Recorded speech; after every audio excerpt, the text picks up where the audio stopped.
Hello student, एक बार फिर से आपका स्वागत है आपके अपने YouTube channel smart study classes पर। हाँ तो बेटा, हमारी इंटरमीडिएट की इंग्लिश की क्लास चल रही थी और बेटा इसमें हम आपको आज नया टॉपिक डिस्कस करेंगे क्योंकि काफ़ी पेपर कोड है 316 EE न्यू सिलेबस है। टाइम बेटा 3 आवर्स 15 मिनट्स और आपका जो मैक्सिमम जो आपके मार्क्स हैं आपके कितने हैं 100। तो इंटरेक्शन यानी कि जो सूचनाएं होती हैं उनको तो सभी जानते हैं। बाकी जो पेपर शुरू होता है वो आपका सबसे पहला जो सेक्शन होता है बेटा सेक्शन ए होता है। सेक्शन ए में क्या होता है, रीडिंग सेशन। क्या होता है, रीडिंग, यानी कि आपको इसको पढ़ना है और पढ़ के जो इसके क्वेश्चन हैं इसके नीचे उनके आंसर आपको देने हैं। बस इतना ही करना है इसमें आपको, यानी कि क्वेश्चन को अच्छी तरह से पढ़ना है और इसको जो क्वेश्चन है इनको किसके बेस पर, स्टेंजा के बेस पर इनको आंसर देने हैं। ठीक, चलिए बेटा। ठीक, अब देखिए आपके सामने सब कुछ साफ नजर आ रहा होगा आपको। रीड द फॉलोइंग पैसेज, यानी कि रीड माने पढ़िए, द फॉलोइंग माने निम्नलिखित पैसेज जो गद्यांश है उसको पढ़िए केयरफुली, सावधानी के साथ, and answer the question that follow, और जो नीचे इसके प्रश्न दिए हुए हैं उनके आंसरों को दीजिए। तो बेटा मैंने आपको बताया था ऐसे क्वेश्चनों को करने के लिए क्या करते हैं, सबसे पहले बेटा हम जो क्वेश्चन होते हैं उनको पढ़ते हैं ध्यान से। पहले क्वेश्चनों को ध्यान से पढ़ेंगे और फिर क्वेश्चन ध्यान से पढ़ने के बाद फिर जो उसके आंसर हैं फिर हम उसको स्टेंजा में ढूंढेंगे। तो दो तरीके होते हैं इसके करने के, कि या तो आप क्वेश्चन का जो आंसर है उसको क्वेश्चन बेस पर लिखिए या फिर उस आंसर को आप पूरा स्टेंजा में से भी कर सकते हैं। लेकिन जो आंसर क्वेश्चन बेस पर दिया जाता है वो ज़्यादा बेटर माना जाता है। गलत बेटा वो भी नहीं होता है जो आपने स्टेंजा में से लिया है, क्योंकि जो आपका पैसेज में दिया होता है जो आंसर वो भी आपका सही होता है। तो बड़े ध्यान से समझना है।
चलिए बेटा बड़े ध्यान से समझना है।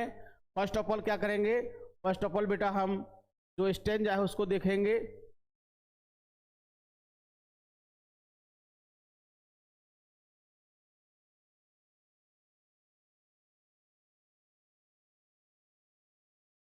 ठीक, चलिए सबको साफ साफ दिखाई दे रहा होगा आपको और क्वेश्चन भी साफ दिखाई दे रहे हैं। तो read the following passage carefully and answer the question. तो सबसे पहले पहला क्वेश्चन देख लेते हैं, पहले क्वेश्चन को समझना है उसके बाद फिर इसके आंसर को हम डिस्कस करेंगे बेटा। तो पहला क्वेश्चन है when is the real man discovered. When means कब, क्या होता है बेटा, कब, और इसका मतलब जब भी होता है। क्या होता है, इसका मतलब जब भी होता है और कब भी होता है। लेकिन अगर क्वेश्चन मार्क लगा है तो इसका कब होगा। तो व्हेन माने कब, इज द रियल मैन वास्तविक व्यक्ति की डिस्कवर्ड खोज की जाती है। यानी कि एक वास्तविक व्यक्ति जो होता है, एक शक्तिशाली जो व्यक्ति होता है, एक अच्छा व्यक्ति जो होता है, उसकी खोज कब की जाती है। पूछा है उसकी खोज कब की जाती है। तो उसकी खोज कब की जाती है, इस स्ट्रक्चर को, आपका जो पैसेज है इसको पढ़ेंगे तब पता चलेगा। ठीक, पहले मैं क्वेश्चन पढ़ता हूं फिर उसके बाद आंसर, इस तरह से आपको ध्यान से समझना है। दूसरा क्वेश्चन है आपका, व्हाट काइंड ऑफ मैन, किस प्रकार का व्यक्ति, प्रूव्स सिद्ध करता है, हिज वर्थ, अपना मूल्य, अपनी प्रतिष्ठा, इवन इन एडवर्सिटी, यानी कि विपत्ति होने पर भी परेशानी, एडवर्सिटी मींस क्या होता है बेटा, विपत्ति या फिर परेशानी कह सकते हैं,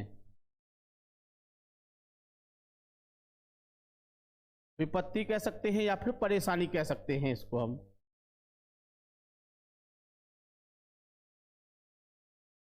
तो what kind of a man, किस प्रकार का व्यक्ति, प्रूव्स माने खोजता है या सिद्ध करता है, इस वर्थ अपना मूल्य, अपनी प्रतिष्ठा, इवन इन एडवर्सिटी, यानी किस चीज में, परेशानी होने में भी, विपत्ति होने में भी किस तरह से करता है।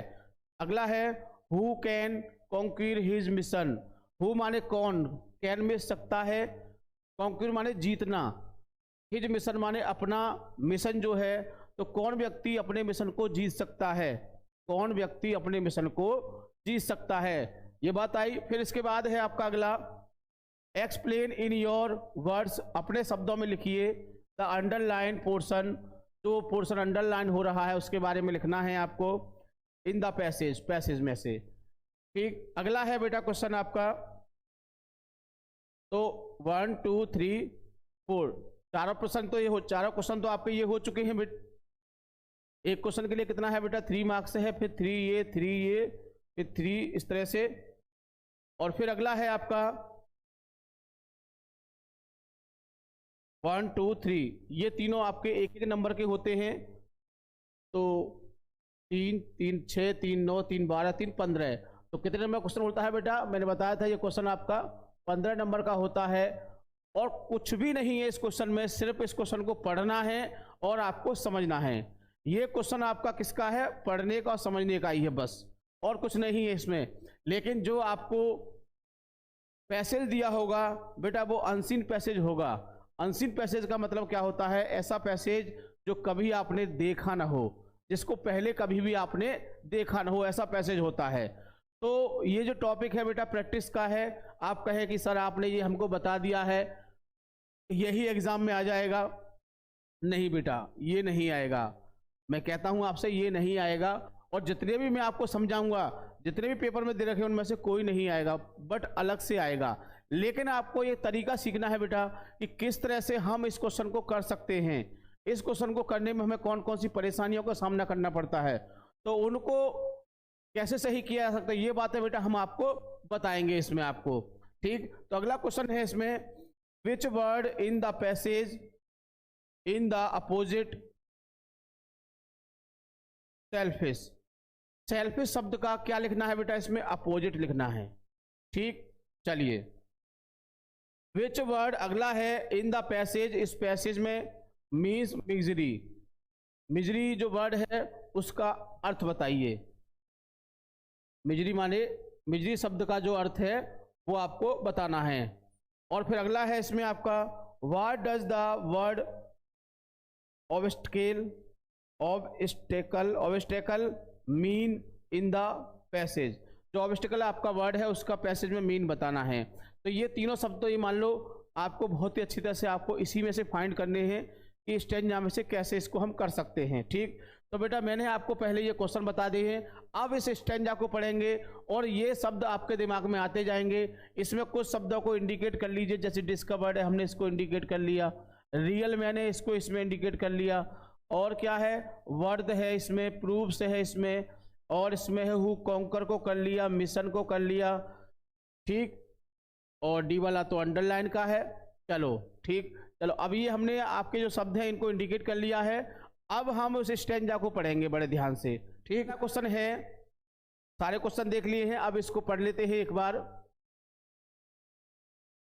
It is only under adverse, it is only केवल under adverse circumstances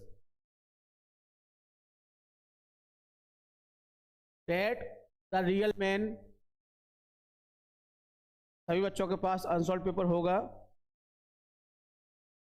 it is only, यह केवल क्या है, अंडर एडवर्स, विपत्ति है, विपत्ति की परिस्थितियां या विपरीत परिस्थितियां कह सकते हैं, केवल it is only under adverse circumstances, कैसी विपरीत परिस्थितियां कह सकते हैं या विपत्ति की परिस्थितियों में, that the real man is discovered, एक वास्तविक व्यक्ति को, एक शक्तिशाली व्यक्ति को खोजा जाता है।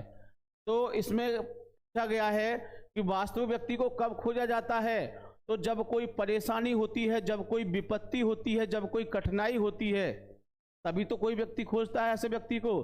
भाई जब तक किसी को कोई दिक्कत नहीं, परेशानी नहीं है, बड़े आराम से रह रहे हैं मजे से, अब आपको कोई परेशान करना शुरू कर दिया आपने, यानी आपको कोई व्यक्ति परेशान कर रहा है, तो अब क्या करेंगे, आप कोई ऐसा व्यक्ति देखेंगे जो उसको ठिकाने लगा सके। तो वही तो बात है कि it is only under adverse circumstances, ये ऐसी परिस्थितियों में होता है जो विपत्ति की परेशानी आ जाती है, दैट की the real man is discovered.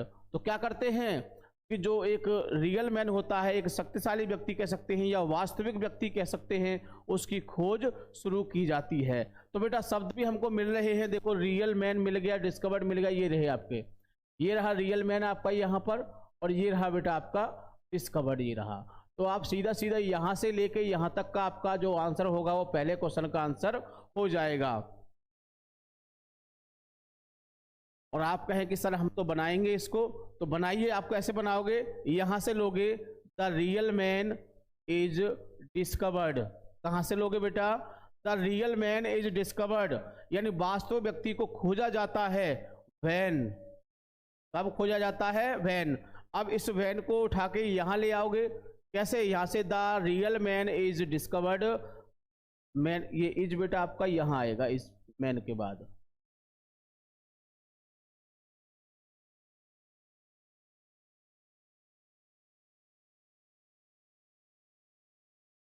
ये कहाँ आएगा, यहां पर आएगा, इस the real man is discovered when, कब खोजा जाता है।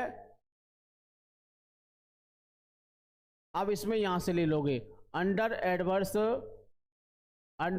सर्कमस्टेंसेस, जब क्या होता है, विपत्ति की परेशानियां आ जाती हैं, व्हेन, और यहीं से भी ले सकते हो, पूरा यहां तक कर सकते हो, यहां से व्हेन इट इज ओनली, क्या करोगे, इट इज ओनली अंडर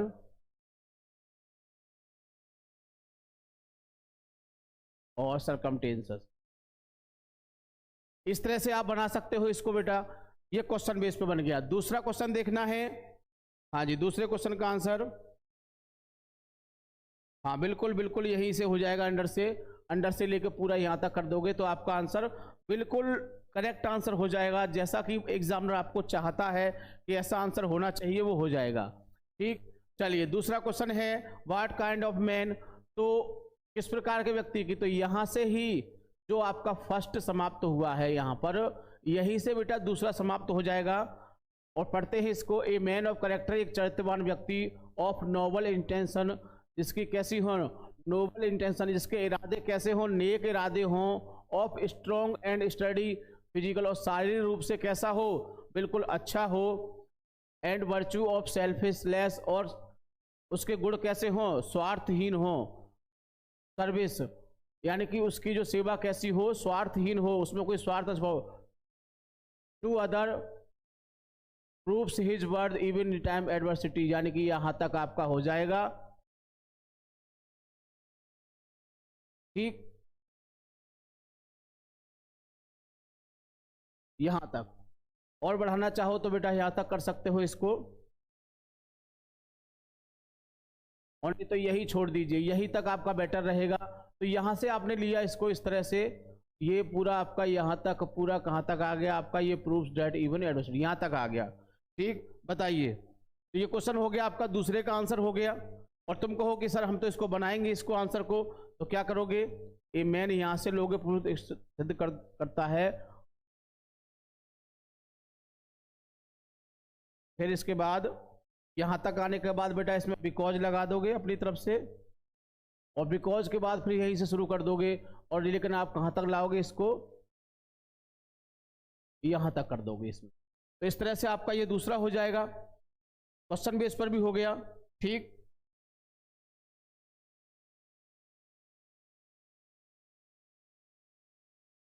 चलिए दोनों क्वेश्चनों को देखिए बेटा, फिर अगला तीसरा क्वेश्चन देखते हैं।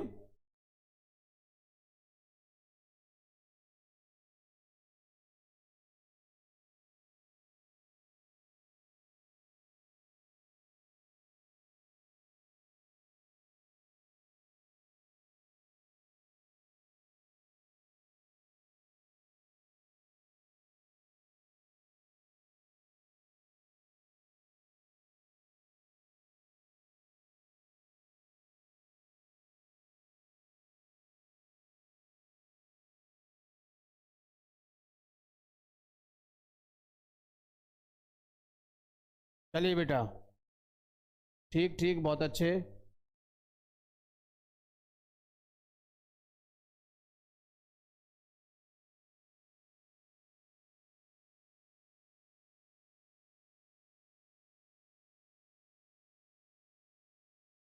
हाँ जी, who can conquer his mission, अपने मिशन को कौन जीत सकता है?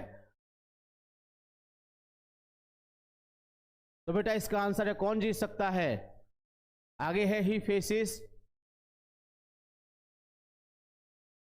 वह सामना करता है द एडवर्सिटी, विपत्ति का, विद हिज स्ट्रॉन्ग विल, अपनी इच्छा शक्ति से, एंड डिटर्मिनेशन, और दृढ़ संकल्प से। यानी कि वह दृढ़ संकल्प से और किससे, इच्छा शक्ति से अपनी जो विपत्ति होती है उसका सामना करता है। अब if he has will to thing, nothing can stand in his way. If, यदि ही हैज ए थिंग, यदि विल, यदि उसकी इच्छा है, टू डू, करने की, ए थिंग, कुछ करने की, तो nothing can stand in his वे, तो उसके रास्ते को कोई भी नहीं रोक सकता है। He can conquer all obstacles and achieve his mission since his objective is noble and वर्दी। अब हमको क्या ढूंढना है, ये ढूंढना है इसमें। अब देखो ये कॉन्क्यूर शब्द आ गया आपका, ये आ गया, तो अब यहां से लेंगे, यहां से he can conquer all obstacles, जितनी भी बाधाएं होती हैं सबको जीत सकता है, ऑब्जेक्टिव एंड नोबल एंड वर्दी, यहां तक। इसके बाद कौन जीत सकता है इसमें आया, तो यहां से, फिर इसके बाद इसको ले लोगे, यहां से यहां तक हो जाएगा ये इसका, फिर यहां से ले लोगे। कौन सा व्यक्ति हो सकता है, he faces adversity with his strong and determination. फिर यहां से तीसरा, यहां से यहां तक ले लोगे, और यहां से ये यहां तक आ जाएगा आपका, यहां तक। ठीक, चलिए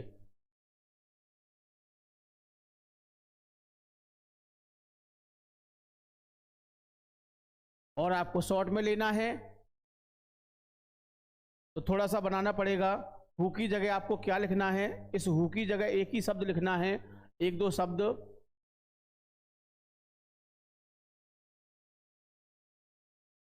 जैसे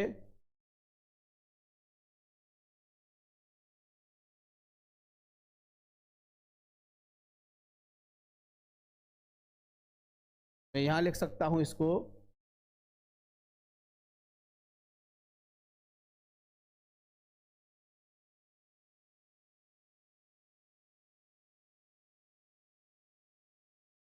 a strong man,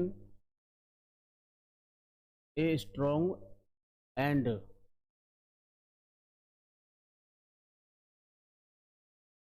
determination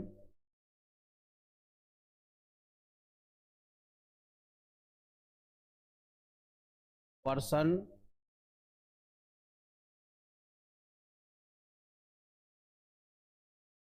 who has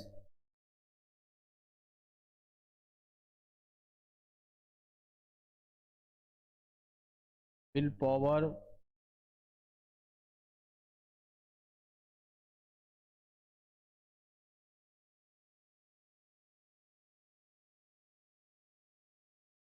can, अब यहां से कैन से ले लेंगे इसको, तो ये a strong and determination person who has will power can conquer his mission, अपने उस मिशन को जीत सकता है। तो ये लाइन जोड़ने से बन जाएगा, और आपको इसमें से लेना है तो इसमें से भी कर सकते हैं।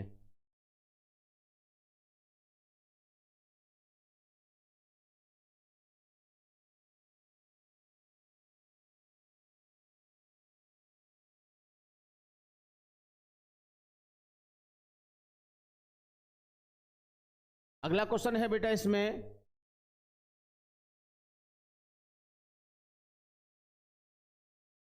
Explain in your words underline portion, यानी कि अंडरलाइन पोर्शन। तो अंडरलाइन पोर्शन बेटा इसमें ये दिया हुआ है,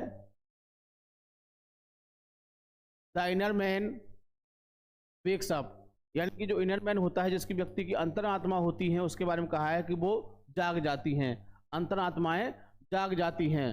तो इसके लिए आंसर है आपका, क्योंकि मीनिंग पूछा है बेटा इसमें, तो इसका आंसर आपको इसमें नहीं मिलेगा। इसका आंसर आपको स्वयं ही बनाना पड़ेगा अपने हिसाब से, इसके मीनिंग के बेस पर। The inner man wakes up, inner man होता है यानी कि आत्मा का, यानी कि आत्म व्यक्ति जिस चीज को रखता है, जिसको कहते हैं हम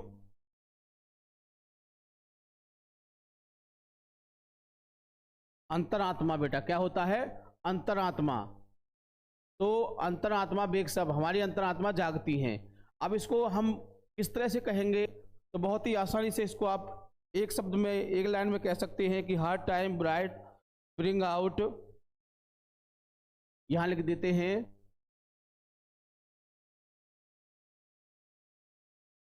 hard times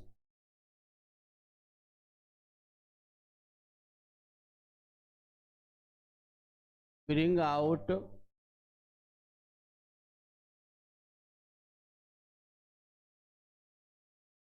our real self.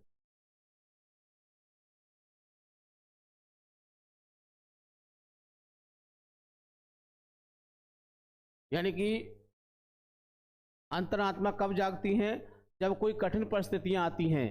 तो इसमें हम बताते हैं, आपको समझ में आ जाएगा। आगे है in the days of prosperity, समृद्धता के दिन जो होते हैं, एंड प्लेजर और खुशी के दिन, वी स्लीप हम सोते हैं, एंड जो आनंद लेते हैं, and no not where are, हम ये नहीं समझते हैं कि हम क्या हैं।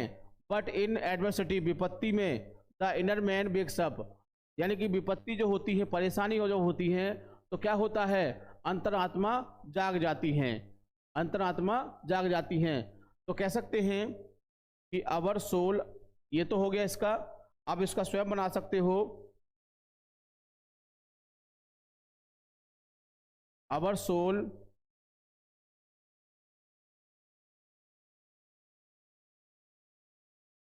राइज इन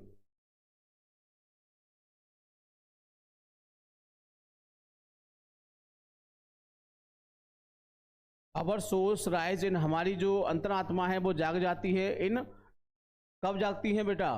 परेशानी में। तो एडवर्सिटी कह सकते हैं, या अपनी तरफ से डिफिकल्टीज।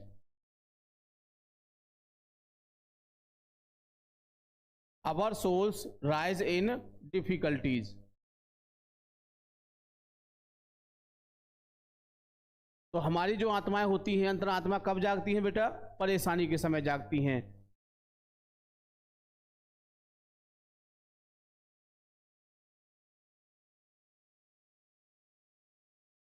बेटा इससे बड़ा, इससे ज्यादा जूम नहीं हो सकता है ये।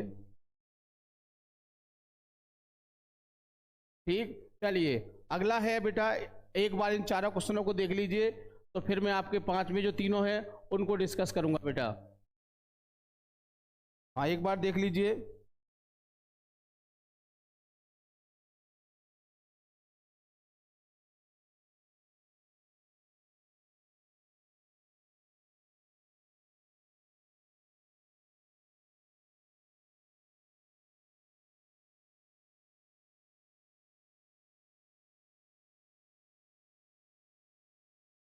जूम नहीं होता है बेटा, जूम नहीं हो सकता है।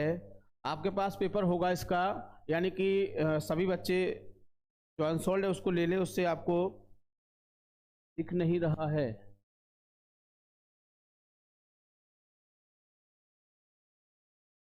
बाद में बेटा इसका आप स्क्रीनशॉट लेके जूम कर सकते हैं। मैं एक तरीका बता रहा हूँ, स्क्रीनशॉट लेके इसको जूम कर सकते हैं, तब आपको आसानी से दिख जाएगा। हाँ बेटा, रोज लाइव आते हैं। चलिए आगे देखते हैं बेटा। अगला है which word in the passage opposite of selfish, यानी सेल्फिश वर्ड का हमें क्या लिखना है? अपोजिट लिखना है। तो सेल्फिश वर्ड का अपोजिट क्या होगा? सेल्फलेस। क्या होगा बेटा? सेल्फलेस, इसी में दिया होगा। तो सेल्फिश में स्वार्थी होता है, और हमने सेल्फिश में से क्या किया? फिश को हटा दिया, लेस लगा दिया, तो इसका क्या हो जाता है? ये अपोजिट हो जाता है। तो सेल्फिश का क्या हो जाएगा?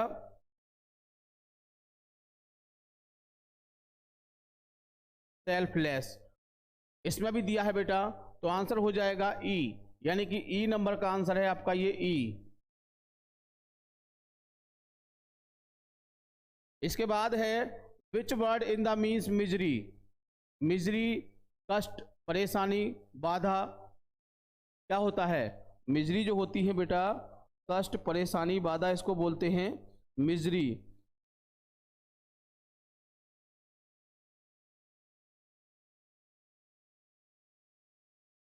तो क्या होगा इसका?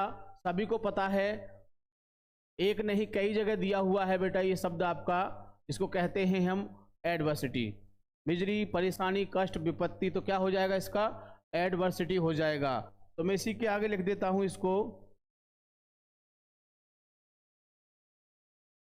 ठीक, एडवर्सिटी हो जाएगा। अगला है what does word obstacle. Obstacle है आपका, मिस होती है बाधा, क्या होती है? बाधा होती है बेटा। अब इसका क्या करना है आपको? Word mean in the passage, passage के हिसाब से इसका मीन बताइए। तो इसका मीनिंग इसमें ढूंढना है बेटा आपको।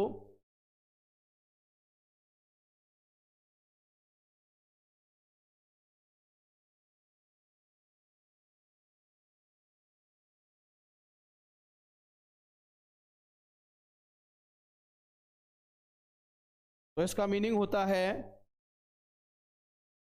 हर्डलेस। क्या होता है? हर्डलेस, यानी कि बाधा। अपने हिसाब से सोच सकते हैं, हार्डशिप माने भी बाधा होती है, डिफिकल्टी माने भी बाधा होती है। तो इस तरह से हम इसका लिख सकते हैं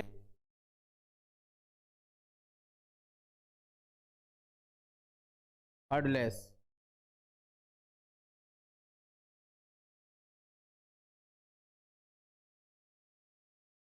हाँ बिल्कुल, पीडीएफ भेजी जाएगी बेटा।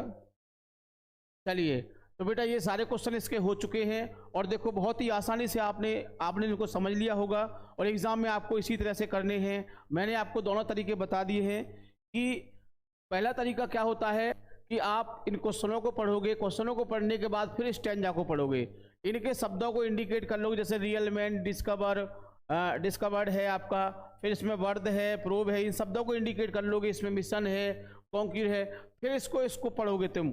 अब इसको पूरा नहीं पढ़ना है किसी को, आपको इसकी हिंदी नहीं सुनानी है। अब मैंने इसकी हिंदी बताई, बिल्कुल नहीं बताई, लेकिन बहुत ही आसानी से आप इसको समझ सके। क्यों? सिर्फ आपको हिंदी की जरूरत कहाँ पड़ेगी? जो ये 3 क्वेश्चन होते हैं लास्ट वाले 3 नंबर के, इनमें आपको ढूंढना पड़ेगा कि कौन सा वर्ड कहाँ से मैच हो रहा है, हम तभी आपको इसकी जरूरत पड़ेगी। अदरवाइज आप शब्दों के बेस पर इसका चुनाव कर सकते हैं, शब्दों के बेस पर आप इसे कर सकते हैं आसानी से, क्योंकि 4 क्वेश्चन तो आपके हो ही जाएंगे, 3 4 6 3 9, यानी कि 12 नंबर का क्वेश्चन तो बेटा आपका बहुत ही आसानी से हो जाएगा, 12 नंबर का हो जाएगा। और मैं एक और बता दूं, एक और क्वेश्चन इसमें आसानी से हो जाएगा, एक होता है अपोजिट वाला। अपोजिट वाला भी आपका आसानी से हो जाएगा बेटा। तो 12 एक 13 नंबर हो गए। फिर आता है मीनिंग वाला, तो मीनिंग आपको इसी में ढूंढना पड़ेगा।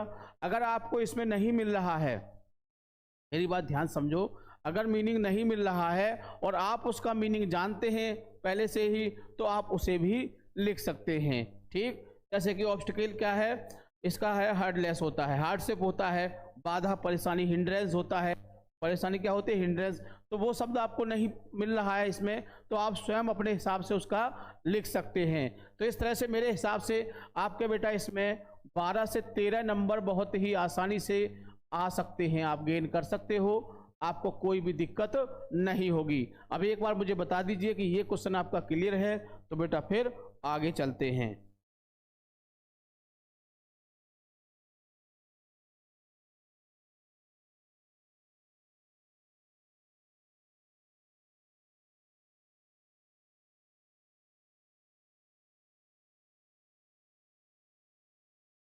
चलिए बेटा, क्लियर है?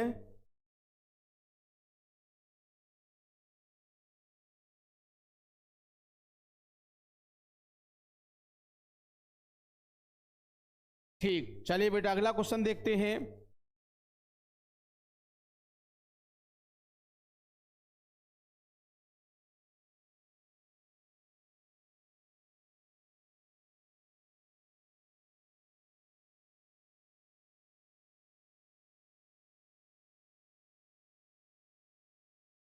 अब आ चुका है बेटा आपका सेक्शन बी, जिसे कहते हैं हम राइटिंग स्किल। क्या कहते हैं इसको? सेक्शन बी राइटिंग किसका होता है? लिखने का होता है। सेक्शन बी किसका होता है बेटा? लिखने का। यानी ये क्वेश्चन कैसा है? लिखने का क्वेश्चन है। बड़े ध्यान से समझना है इसको, क्योंकि लिखने का क्वेश्चन है तो ध्यान से समझना ही पड़ेगा। तो क्वेश्चन को पढ़ लेते हैं। राइट एन आर्टिकल, यानी कि एक आर्टिकल लिखना है बेटा। इसमें आपको कितना लिखने हैं? एक आर्टिकल लिखना है। और any one of the following topics about 100 150, यानी कि जो आपका आंसर हो वो 100 से 150 शब्दों के बीच में होना चाहिए।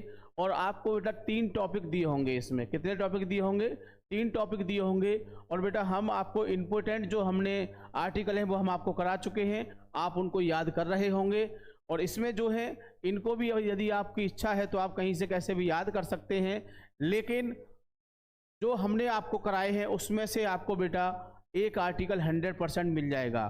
तो समय वेस्टिंग बिल्कुल बेकार है, समय खराब करना। जो हमने बताया उनको अच्छी तरह से याद करिए ये क्वेश्चन, ठीक। तो इसमें देखो जैसे दिया है importance of democratic values, importance महत्व ऑफ किसका? लोकतांत्रिक वैल्यू माने मूल्य, यानी कि लोकतांत्रिक जो राज्य होते हैं, लोकतांत्रिक जो मूल्यों का क्या महत्व है। यानी कि जो लोकतांत्रिक मूल्य होते हैं आपके, डेमोक्रेटिक वैल्यूज जो होती हैं, उनका क्या इंपॉर्टेंस है, क्या महत्व है। तो क्या है? लोकतांत्रिक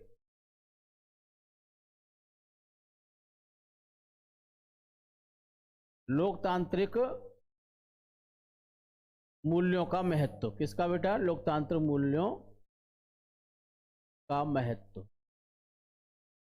तो इसके बारे में थिंकिंग करके लिख सकते हैं आप कि लोकतांत्रिक जो मूल्य है क्या है, यानी कानून बनाने से क्या होता है, जो कानून बनाए गए उनसे क्या फ़ायदा होता है। तो बहुत सारे फायदे होते हैं। तो सड़क के नियम है क्यों बनाए गए? यूं ही व्यक्ति निकलते रहेंगे तो क्या होगा? दुर्घटना हो जाएगी, है ना। और भी बहुत सारे कानून ऐसे बनाए गए। चोरी करने के लिए सज़ा दी जाती है, मर्डर करने के लिए सज़ा दी जाती है, बलात्कार करने के लिए सज़ा दी जाती है। तो क्यों बनाए गए? अगर इन चीज़ के लिए कोई नियम लोकतंत्र नहीं होगा, कोई नियम कानून नहीं होगा, तो सब लोग खुलेआम किसी भी चीज़ को कर सकते हैं। तो इनका मूल्य क्या है, इनका कितना महत्व है, तो उसके बारे में पूछा है, ठीक। दूसरा है डॉरी सिस्टम। डॉरी सिस्टम जिसे हम कहते हैं दहेज प्रथा। अब बेटा दहेज प्रथा देखो, सभी जानते हैं दहेज प्रथा के मामले में कि दहेज प्रथा क्या होती है। शादी के बाद, शादी में जो बहुत सारी चीज़ें दी जाती हैं वो दहेज प्रथा की कैटेगरी में आते हैं। अब एक सीमित मात्रा में दिया जाता है तो वो दहेज प्रथा नहीं कहेंगे उसे हम, लेकिन अगर मांग के आधार पर किया जाता है तो वो ही दहेज प्रथा की कैटेगरी में आता है। तो ये भी एक समाज की बुराई है बेटा। आगे देखिए, योर विजन इन लाइफ, जीवन में आपकी दृष्टि, यानी कि जीवन के प्रति आपकी क्या दृष्टि है, जीवन में क्या करना चाहते हैं। तो वो सारी बातें जो आपके अंदर भरी पड़ी हैं उनको निकाल के आपको कॉपी पर रख देना है कि जीवन में क्या करना चाहते हैं, जीवन के प्रति आपकी क्या दृष्टि है, ठीक।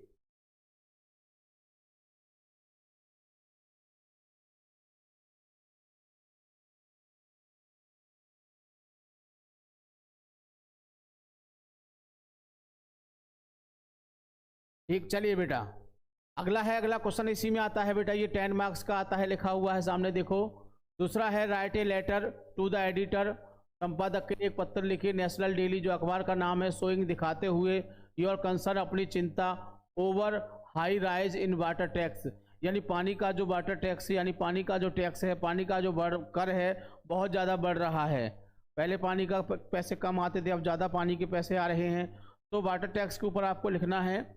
तो सेम कंडीशन है जैसे कि कोई भी प्रॉब्लम पूछी जा सकती है, बहुत सारी समस्याएं होती हैं आपकी। पानी सड़क पर बह रहा है, सड़क टूटी हुई है, टंकी चुचा रही, टंकी चुभ रही है, पानी लीकेज हो रहा है, तो ऐसे हमने आपको लिखाई है और उन्हीं के बेस पर आप इसको कर सकते हैं, ठीक, बिल्कुल कोई दिक्कत नहीं होगी। अगला है आपका राइट ए लेटर, एक पत्र लिखिए to the principal of your college, अपने कॉलेज के प्रधानाचार्य के लिए एक पत्र लिखिए for a free studentship in labour your study further, इसके यानी कि आपकी पढ़ाई जो है वो कंटिन्यूस चलती रहे, लगातार चलती रहे, उस संबंध में लिखिए कि वो आपकी जो पढ़ाई की फीस है उसको माफ़ कर दें।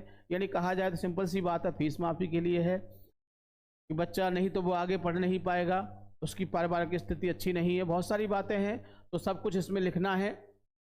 ठीक, तो ये भी बेटा क्वेश्चन आपके एग्जाम में कितने नंबर का आएगा? ये भी 10 नंबर का ही बेटा आएगा। चलिए बेटा,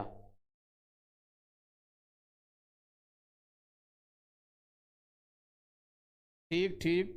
तो बेटा ये सेक्शन बी था आपको। अब सेक्शन सी शुरू होता है। जो चीज़ समझने की है बेटा वो ये है, ये तो आपके याद करने के टॉपिक हैं, इनको आप आसानी से याद कर सकते हैं। बुक में आपको कहीं भी मिल जाएंगे ये आपके लिखे हुए, तो आपको अगर याद करने का मन है तो याद कर सकते हैं अच्छी तरह से। ठीक,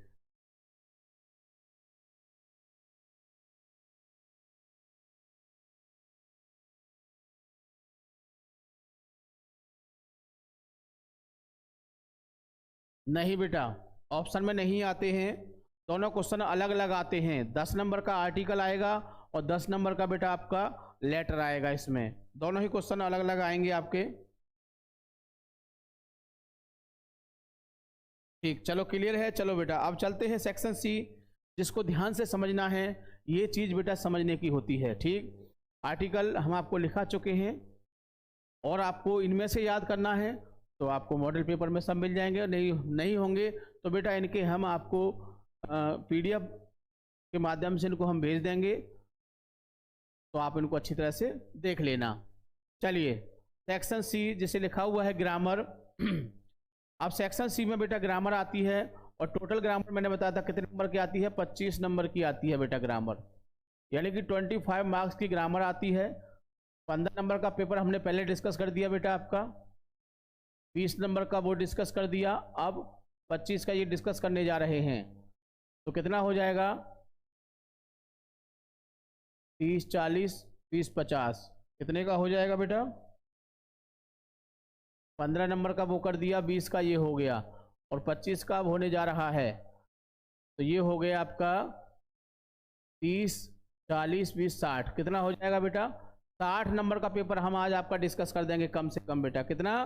60 का नहीं तो बेटा 50 का तो पक्का मान के चलिए, यानी 50 नंबर का हम पेपर आज आपका डिस्कस करेंगे एक ही क्लास के माध्यम से। ठीक, चलिए अब शुरू करते हैं, ध्यान से समझना है, और बाकी जो बचा उसको 50 जितना बचा उसको अगले में डिस्कस कर देंगे।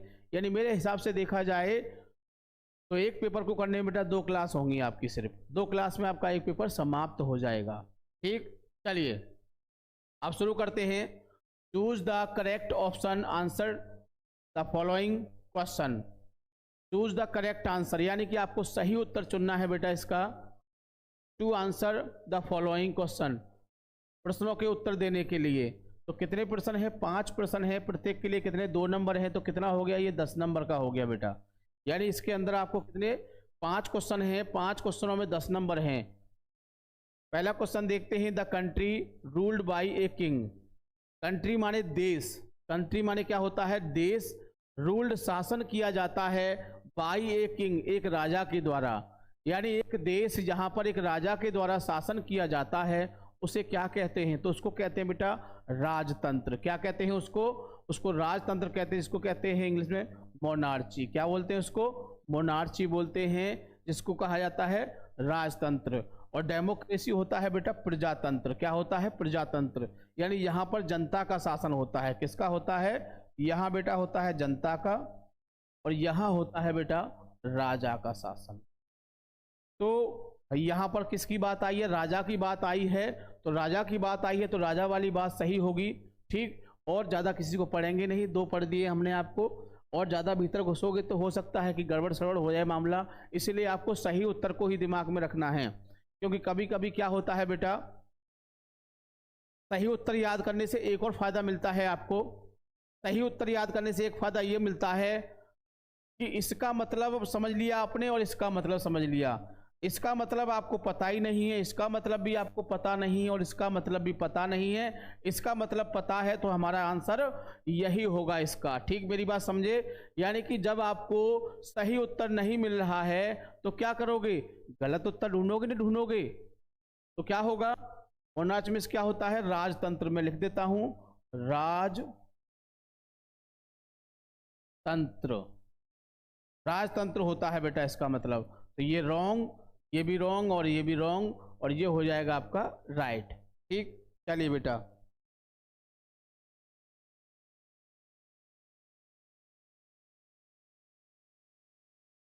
हाँ, डेमोक्रेसी होता है प्रजातंत्र बेटा, लेकिन इसमें आंसर आपका होगा सेकंड वाला सही है बेटा इसमें आपका।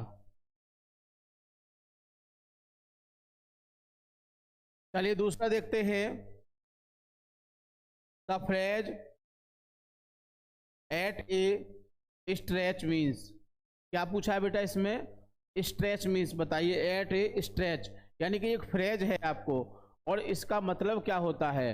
तो मैंने आपको बताया था बेटा कि इसको याद करने के लिए क्या करना है आपको, यानी कि इनका मीनिंग आपको याद होना चाहिए। इनका मीनिंग याद होगा, मैं गारंटी देता हूं कि आप उसको बहुत ही अच्छी तरह से याद कर सकते हैं, और याद होगा तो आप उसका आंसर भी आसानी से ढूंढ सकते हैं। जैसे कि एट ए स्ट्रेच मीन्स क्या होता है, आप कहोगे इसका मतलब होता है सर लगातार। क्या होता है? लगातार होता है। क्या होता है इसका? लगातार। ठीक, लगातार होता है इसका मतलब। क्या होता है? लगातार। अब मैं कहूं कि अच्छा लगातार होता है, तो इसमें आप बताइए, लगातार जब शब्द हमने देख दिया, इसका क्या होता है बेटा? लगातार होता है। तो अब इसका क्या करोगे? अब इससे स्लोली माने तो धीरे धीरे होता है, वेरी फास्ट माने तो बहुत तेज होता है, रिपीटली किसी चीज को पार करना, और कंटिन्यूस मिस होता है लगातार। क्या होता है? कंटिन्यूसली। आपने पढ़ा होगा कंटिन्यूस टेंस जो लगातार चलता रहता है। राम पढ़ रहा है, मोहन खा रहा है, दीपक देख रहा है, तो लगातार हो रहा है ना, तो उसको बोलते हैं हम कंटिन्यूसली। क्या बोलते हैं बेटा इसको? कंटिन्यूसली। तो इसका जो आंसर होगा वो क्या होगा? तो आंसर जाता है आपका सेकंड के लिए। क्या होगा? एट ए स्ट्रेच मींस क्या होता है बेटा? कंटिन्यूसली। तो ये आपका सही हो जाएगा। ये भी रॉन्ग, ये भी रॉन्ग, और ये भी आपका रॉन्ग। तो इसका भी आपका कौन सा है बेटा? सेकंड ही सही है। चलिए बेटा, बीच बीच में वीडियो को लाइक कर दिया करें बेटा।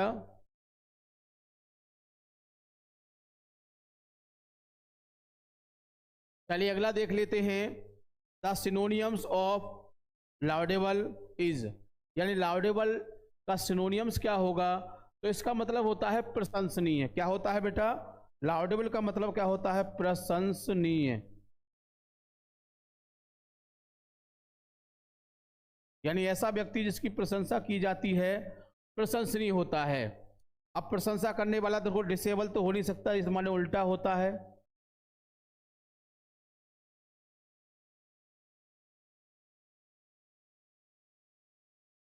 इसका मतलब भी नहीं होता है, इसका मतलब योग्य होता है।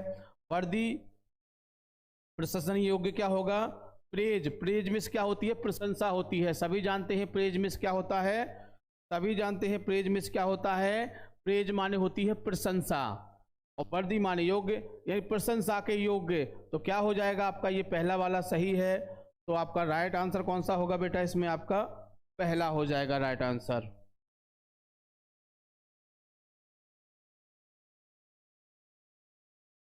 चलिए बेटा,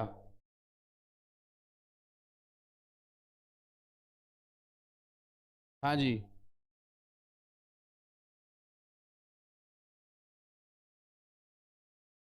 चलिए, फोन की बैटरी समाप्त हो चुकी है। चलो ठीक, कोई बात नहीं बेटा। चलिए देखिए, अब आपको केवल हमारी सुननी पड़ेगी, हम आपकी नहीं सुनेंगे। चलिए आगे देखिए, अगला वाला क्वेश्चन। स्लाइड को ऊपर कर लेते हैं थोड़ा सा।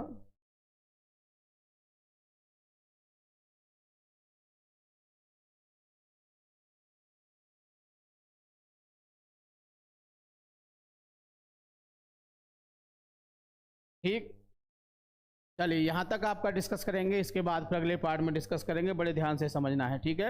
यहाँ तक इसको पूरा डिस्कस कर देते हैं। देखिए बेटा, आगे है, देखो हमने इसमें बता दिया था, इसमें आपका ये होगा, अभी हमने, और इसमें फ्रेज अटैच कंटिन्यूसली हो जाएगा। सिनोनिम्स आपका ये हो जाएगा प्रेज, और अगला है one should not abuse his father. तो बेटा इसमें वन हमारा क्या है बेटा, सब्जेक्ट है, और वन के साथ अपने की अंग्रेजी हमने क्या बताया था कि वन के साथ जो अंग्रेजी आती है बेटा वो वंस आती है। क्या आती है? वंस आती है, ONE, ये वंस आती है वन के साथ अपनी अंग्रेजी। और इसमें क्या दिया है यहाँ पर, हिज। तो इसमें पूछ रहा है which word in this sentence error, कहां पर गलती है आपको। शुड हमारी बिल्कुल ठीक है, नॉट हमारी बिल्कुल ठीक है, वन हमारी बिल्कुल ठीक है, गलती किस में है बेटा, हिज में गलती है। मैंने बताया ना हिज में गलती है, तो आंसर कौन सा सही हो जाएगा इसमें, हिज वाला। आपसे यही पूछ रहा है ना, गलती किस में है, एरर किस में है, भूल किस में है, मिस्टेक किस में है, ये पूछ रहा है, तो किस में हो जाएगा, इसका आपका जो सेकंड आंसर है वो सही हो जाएगा बेटा। ठीक, चलिए अगला देखते हैं, the antonyms of stale. Antonyms of stale बेटा मैंने जब पढ़ाए थे आपको ये सिनोनियम्स और एंटोनियम्स पढ़ाए थे, आपको बताए थे कि इनका आपको हिंदी मीनिंग अच्छी तरह से याद रखना है। अगर आपको हिंदी मीनिंग याद होगा बेटा इनका, मैं गारंटी देता हूं कि आपका क्वेश्चन कभी भी गलत नहीं हो सकता है। देखिए स्टेल मिस क्या होता है, सभी जानते हैं, बासा, बासी जिसको बोलते हैं, बासी होता है। अब कहूं बासी का उल्टा क्या हो जाएगा, तो आप कहोगे सर ताजा होता है। क्या होता है, ताजा होता है। और ताजे को क्या बोलते हैं बेटा, तो ताजे को देखो फ्लश नहीं कहेंगे, फ्लास नहीं कहेंगे, फेक नहीं कहेंगे, क्या कहते हैं उसको, फ्रेश कहते हैं उसको। क्या बोलते हैं, फ्रेश। तो बताइए कोई दिक्कत होगी इसमें, कोई भी दिक्कत नहीं होगी, बिल्कुल आसानी से हो जाएगा। ठीक, चलिए बेटा आगे देखिए, पांचवा क्वेश्चन देख लेते हैं, पांचवे का A, change any one of the following indirect speech. यानी कि किसी एक को क्या करना है, आपको इनडायरेक्ट में बदलना है। दो दिए हुए हैं, एक को करना है, लेकिन हम आपको यहाँ पर दोनों बताएंगे। ठीक, चलिए, you said to me, you said to him, sorry you said to him are you a fool. अब कौन सा है, देखो यहाँ पे आर शुरू में आ रहा है, आंख बंद कर कह सकते हो कि ये इंट्रोगेटिव है। क्या है, क्वेश्चन मार्क भी दिया हुआ है, इंट्रोगेटिव है। बनाना शुरू कर दीजिए बेटा, तो यहां बना देते हैं एक को वहां बना देंगे, तो आपका यू तो यू ही रहेगा। और सैड, इंट्रोगेटिव में सैड क्या करते हैं बेटा, आस्क्ड में बदलते हैं, टू को हटा देंगे, हिम आ जाएगा, कॉमा हटा के इफ या वेदर लगाते हैं। अब इसको सिंपल करेंगे तो ये आर इधर चला जाएगा, यू इधर आ जाएगा। अब यू को हिम से बदलेंगे तो क्या हो जाएगा बेटा, ही हो जाएगा। ठीक, अब ये आर को क्या कर देंगे, ही के साथ वाज, तो क्या लगा देंगे, ही वाज ए, और फिर फूल, फुल स्टॉप। ठीक, चलो बन गया नहीं बन गया, एक बार फिर समझ लीजिए, इंट्रोगेटिव है, क्वेश्चन मार्क से पहचान लिया, और एच बी शुरू में दी हुई है हमारी, ये हमारी आर हमारी क्या है बेटा, एच बी है, इससे पहचान लेते हैं हम। और फिर क्या करते हैं, इसमें सैड के स्थान पर क्या लगाते हैं बेटा, आस्क्ड लगाते हैं, टू को हटा देते हैं, वाक्य को साधारण कर देते हैं, यू को बदलेंगे इससे, हिम से, सेकंड पर्सन से, हिम के हिसाब से ही हो जाएगा, इजारे को बाज कर देंगे, ए फूल तो ए फूल रहेगा। ठीक, क्लियर है। चलिए अगला देख लेते हैं, the teacher said to me, अध्यापक ने मुझसे कहा, अध्यापक ने मुझसे कहा। अब अध्यापक कह रहे हैं, मुझसे कह रहे हैं, तो अध्यापक कैसे होंगे बेटा, अध्यापक बड़े होंगे, और सुनने वाला कैसा होगा, छोटा होगा। तो क्या होगा, जब कहने वाला बड़ा है, सुनने वाला छोटा है, तो सिंपल सी बात है, क्या होता है उसमें, उसमें हमारी आज्ञा होती है। क्या होती है बेटा, आज्ञा होती है। ये चीज बेटा हम आपको बता चुके हैं बहुत अच्छी तरह से। चलो दूसरा भी बना देते हैं, बट एग्जाम में एक ही आएगा बनाने के लिए। तो क्या होगा, द टीचर, अब टीचर तो ऑर्डर ही देंगे बेटा, ऑर्डर्ड, कॉमा, अच्छा टू को हटा देंगे, मी आ जाएगा, और कॉमा हटा के टू लगाते हैं, तो क्या हो जाएगा, गो अवे,